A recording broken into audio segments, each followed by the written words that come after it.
Hello বন্ধুরা, good morning সবাইকে। তো আজকে একটা রান্নার ভিডিও নিয়ে তোমাদের সঙ্গে, তো আজকে কি রান্না করছি সেটাই তোমাদের সঙ্গে শেয়ার করব। তো তোমরা দেখো আমি কি করছি।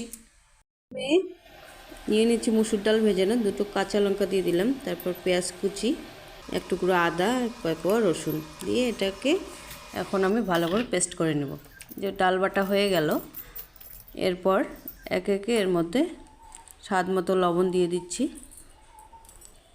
তারপর 1 চামচ হলুদ গুঁড়ো, 1 চামচ জিরে গুঁড়ো, এগুলোকে দিয়ে এখন আমি ভালো করে মিশিয়ে নেব। নিয়ে তারপর বড়া ভাজবো। অনেকগুলো বড়া ভেজে নেব ওই ডালটা দিয়েই। বেশি বড় করব না বড়াগুলো, মিডিয়াম সাইজের। তো বড়া ভাজা হয়ে গেল, দেখো বড়াটা এখন নামিয়ে নিচ্ছি। বড়া ভাজা রেডি আমার।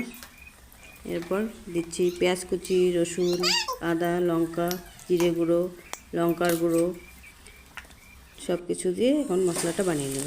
তো এখানে আগে থেকে ফুলকপি ভাপানো ছিল, তো ফুলকপিগুলোও ভেজে নিচ্ছি। ভেজে নিয়ে এবার ভাজা হয়ে গেছে।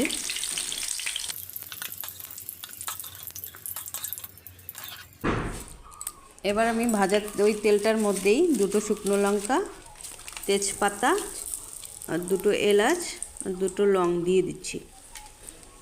দিয়ে নাড়াচাড়া করে তারপর দিয়ে দিচ্ছি আমি এই বাটা মশলাটা, এখন দিয়ে দিচ্ছি। দিয়ে এবার নেড়ে চেড়ে নেব, একটু নেড়ে চেড়ে নিয়ে স্বাদ মতো লবণ, হলুদ দিয়ে ভালো করে কষিয়ে নেব।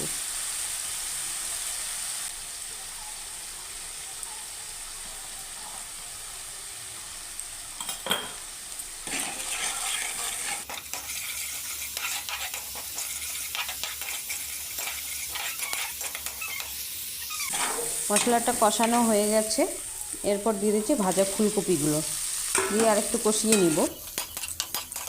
এইভাবে নাড়াচাড়া করে কষিয়ে নিচ্ছি।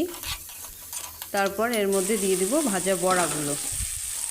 ভাজা বড়াগুলো দিয়েও আরেকটু কষিয়ে নেব। কষিয়ে নিয়ে তারপর জল দিয়ে দিব। এরপর জল দিয়ে দিচ্ছি। জল দিয়ে এবার ঢাকা দিয়ে দেব 10 মিনিটের জন্য। ততক্ষণে বড়াটা সেদ্ধ হয়ে যাবে। এই যে দেখো ঢাকা খুলে দেখছি বড়াটা সেদ্ধ হয়ে গেছে, ঝোলটা হয়ে গেছে। এরপরে লাস্টে আমি ঘি আর গরম মশলা দিয়ে ছড়িয়ে নামিয়ে নেব। তো এই যে রান্নাটা কমপ্লিট।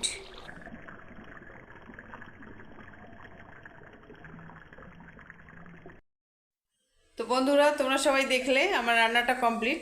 তো কার কার এই ধরনের রেসিপি ভালো লাগে তো অবশ্যই আমাকে কমেন্ট করে জানাবে। সিম্পল একটা রান্না, তো তোমরা সবাই কমেন্ট করে জানাবে অবশ্যই আমাকে। তো আজকে এই পর্যন্তই। Tata, bye bye. আবার দেখা হবে নেক্সট কোনো ভিডিওতে।